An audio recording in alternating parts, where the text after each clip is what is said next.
Hello, everybody. This is Jason from Con+3, and I am here today with Rob, who is a new sponsor for this year and the mastermind behind possibly my next favorite game, potentially, that I'm just starting to read, Shadow of the Demon Lord. How are you doing, Rob? I'm doing great. Thanks for having me. Brilliant. You were heavily involved with things like D&D 5e with the design. You've done some stuff for Numenera as well. Shadow of the Demon Lord and Schwalb Entertainment kind of became your baby, I suppose, a few years ago. What made you decide to kind of start up your own story and your own set of games? It was, once my contract with Wizards of the Coast came to its conclusion, I had an option to either go back into the freelance trenches or to start my own imprint. And rather than go back to that grind, I figured I would be the owner of my own means of production, workers of the world unite, and all that good stuff. So that's why I jumped in with both feet into the Schwalb Entertainment world. And it's been an interesting trip. I mean, I do a lot more things than I used to do. I mean, I sometimes miss the days of just locking myself in the office and pounding out words, but uh, it's different kinds of stress, so it's good. Good. Um, Also, with regards to your world, it is huge. There is a lot of world building and history that's gone into it. Behind the planet Earth, the lands of rule, etc. But when you started creating this incredibly vivid world of yours, what was the starting point or the first laying of the foundations? For the world or for the game? For the world, Mainly for the world, yeah. So the kind of the I suppose the richness of it. right? What I was looking for when I was sketching out the structure for the world was to create opportunities for apocalyptic stories so that Mm. every location would give you kind of an interesting backdrop for the to be the setting for your major campaign. So we have a place where the religion can become inverted. We have a frontier. You have a Nordic style hellscape in the south, and so there are a lot of opportunities for building your own things out of the setting. Yeah, Okay. so I sketched out what the major themes and concepts for what sorts of campaigns I would run myself, and then married and then welded that all together. Right. And in terms of the actual world and locations in the world, did you start with one place specifically, or did you kind of go sort of bigger picture first and then details after? I went with the Northern Reach first. That was Okay. and it was going to be that was originally was going to be all there was going to be to it, and I was just going to kind of block in other pieces later on, or with the rest of the larger land setting um, bit.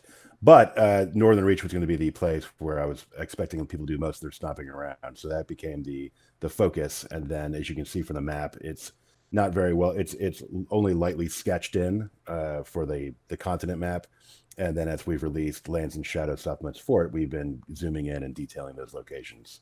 Okay, cool.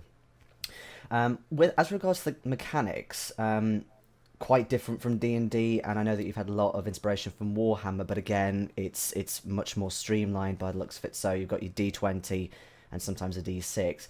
Can you tell us a little bit about how the mechanics work and why you went for more of that kind of approach? Sure.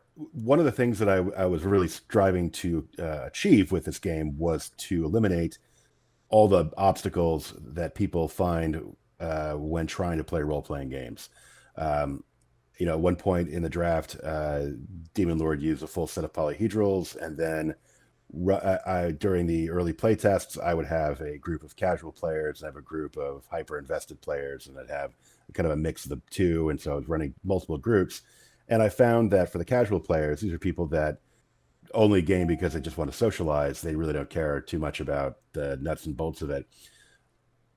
Even things like different size dice can be an obstacle to gameplay, like difference between a D8 and a D10, for example. Hmm. And I just wanted to clear all that stuff out of the game. So what I really basically did was I took my original designs and then stripped until it became as streamlined and as straightforward as it could be.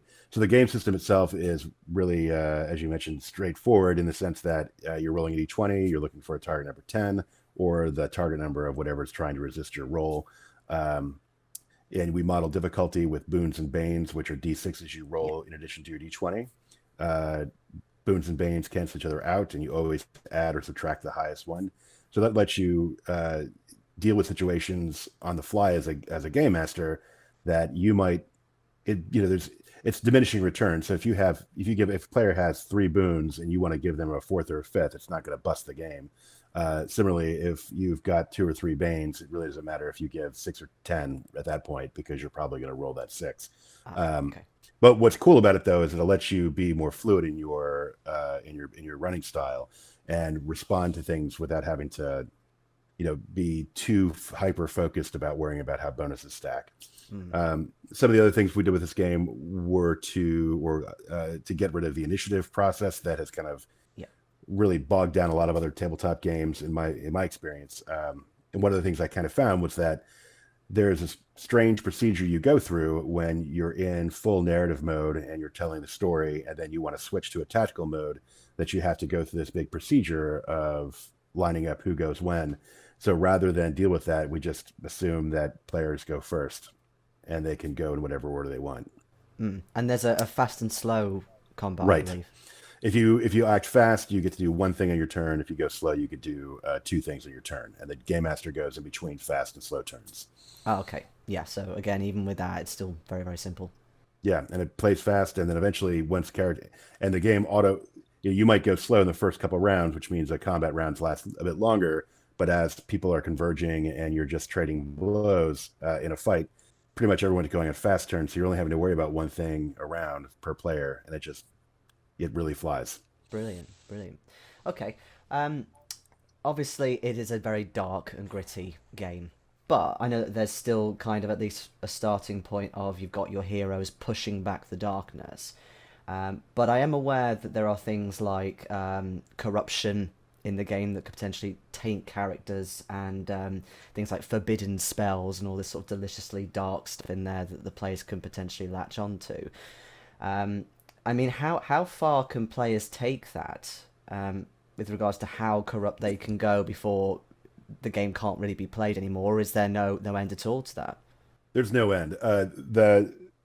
The one of the element oh, well one thing that I want to make sure with this game was to get rid of this idea of the Morkockian alignment structures. I don't want to have character players be locked into a particular structural or moral structure that they have to kind of try to stay within the lines of. So in this case, the game makes no assumptions about being a hero or a villain, because the world is probably going to end. And so the very worst people might work with the very best people and have to Voltron together and do whatever they're going to do. So with this game, corruption is really the control mechanism for the game master to kind of encourage players to not go completely wild. But corruption itself is a lot of fun because your character starts undergoing these strange mutations, and the signs of or the marks of darkness become more manifest in you as you continue down that road. We have the game has 6 or 8 dark magic traditions, which exploring those kinds of things allow your character to really kind of grapple with evil and darkness. One of the things too is that devils in the setting are actively working to subvert mortals or corrupt mortals so that they can basically reap their souls and gain that power. Even though devils are trying to do this, and they're a villainous force in the setting, they are just as much opposed to the annihilation of reality as anybody else is. Mm. So you might bargain with a devil in this game and then gain some sort of really cool benefit, but if your character becomes incapacitated, there's a good chance the devils are going to come and snag your soul. Mm. Fair enough. And you've kind of reflected this very well in the artwork. There are some games that kind of have corruption mechanics as well, like Simba Realm. Their artwork is very visually dark and murky, and not too many colours in there, whereas yours is kind of, I suppose, colourful, not as in like kind of happy and rainbows, but it is very vivid, like especially with the more gory pictures I've seen, with things like, somebody's sort of getting acid thrown on them and all the sort of different bits of anatomy coming out of them. So very dark. So was that something that you kind of envisaged from the start, or was that something that kind of came along as the project went along? I'm a big believer that art sells the book, and so I have been since the first book, since Shadow of the Demon Lord came out. It was right on the heels of that. I took over the art direction for the line, and so it's been an interesting process for me because I never did art direction before, but I know what I like, and I have some background in illustration, so it was easier for me to take on this role because it's something I really like most about what I do. And I've worked with some very talented artists that make my products look awesome, I think. So yeah, we want to make sure that I'm I'm not a I think the Demon Lord art style is we don't flinch away from the grotesque. And Yeah. in fact, I want the grotesque to be right there in your face and not be hinted at, because that's kind of the nature of the game. I mean, this is a if black metal music was a role playing Mm. game, Yeah. yeah, this is kind of what I was envisioning. Yeah, I'm a So big it's metalhead myself, so I definitely got that vibe of kind of the gory black metal. Yeah, definitely came across that way to me as well. Having said that, there are some things I noticed that were quite similar to Warhammer. So like your different paths. So you've got your novices, your master path, etc. And the characters can really go off in a lot of different directions by the time they reach their master path. Which one do you personally think is your favorite? I'm not really sure. All the interviews I've done, this is the first time I've been asked that question. I'm not sure if I have a favorite. Um, one of the things with the path system is that I built it so that it scratches the itch of character customization that people really want, but controls the delivery of those mechanical objects by bundling them into bigger pieces so Mm. that you're not having to sift through like thousands and thousands of little different buckets to figure out how to make your character as cool as you want. But rather, you have these big thematic chunks that you just kind of grab and block together. I think I'm a big fan of characters that can do a little bit of everything. Hmm. So I'm probably partial to uh, warrior that goes into spellbinder and probably one of the Gish style master paths that lets you cast spells and fight. And it's not even. I mean, there are some things like the apocalyptist, which is cool as hell. Hmm. Anything that kind of that grapples with forbidden magic is fun. Mm. I like the Cool. idea of being able to take two creatures and fuse them together as my way of dealing with them and turning Mm. them into and taking two people and making them into a one monster. I think that's kind of fun. Cool. And with the first master paths, they're kind of your very bog standard, stereotypical type class. You've got the warrior, you've got the wizard, and things like that. But presumably, whilst they kind of have quite heroic sounding names, like oh yes, you know you're a wizard, etc. Presumably, they are very kind of not underpowered, but like kind of low powered to start with, and they have to grow from there. So with the path system, I wanted to make sure that players could make narrative choices uh, without feeling like they're sacrificing their combat effectiveness. Because I mean, this is a game about fighting demons and cultists and beastmen and terrifying monsters and stuff like that. So with that in mind, if your character decides, well, I want to become a scholar or a sage when I start as a warrior, then I don't want to penalize that player for not hyper focusing on fighting with weapons. This character gets some new cool toys to play with, and then later goes on to become a theurge. Well, now you've got extra magic you're playing with too that kind of incorporates into everything you've done so far. Okay. Also, since the first the first core book came out, a lot of supplements have come out for it. Sometimes it's specifically for expert players or more advanced players, so there's lots of different choices for players. But have you got any new supplements in the works that are going to be coming out soon? Yeah, I sure do. Right now, I'm focused on, and I'm still adding. We've got maybe 8 or 9 different lines or thematic chunks of products that we put out. So we do Lands of Shadow, which zoom in on parts of the world. We have monsters pages, which adds monsters or expands on monsters, information about monsters. Of course, we have adventures and poison pages, which are often optional rules. So things we've got coming out, we have a monstrous pages that deals with spirits. Hmm. That'll be a lot of fun. It's got some really cool art.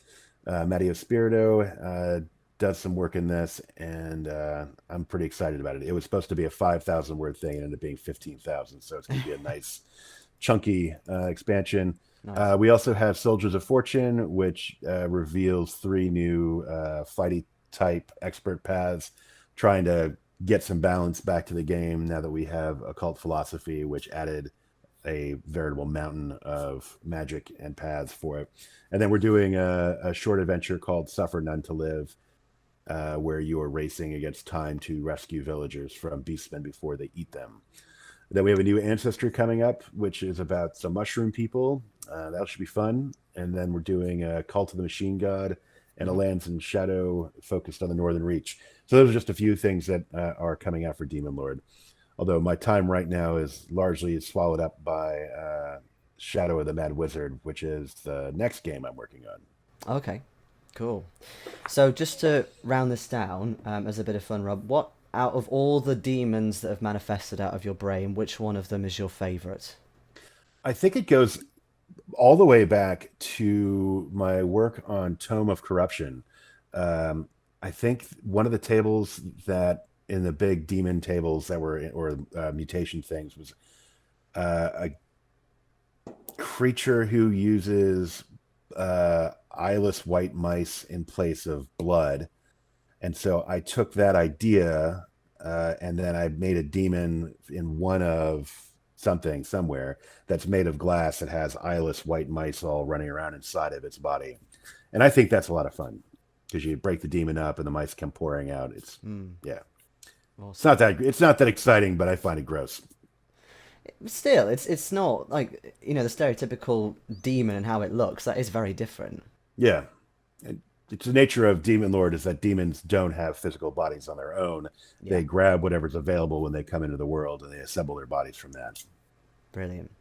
Great. Well, thanks very much for taking the time to talk to me today, Rob, and thanks so For much for sure. sponsoring us this year. We really appreciate it. My pleasure. Thanks for having me. Hi, I'm Robert J. Schwalb of Schwalb Entertainment, creator of Shadow the Demon Lord, and I just wanted to say get out there and support the Butterfly Project. It's important.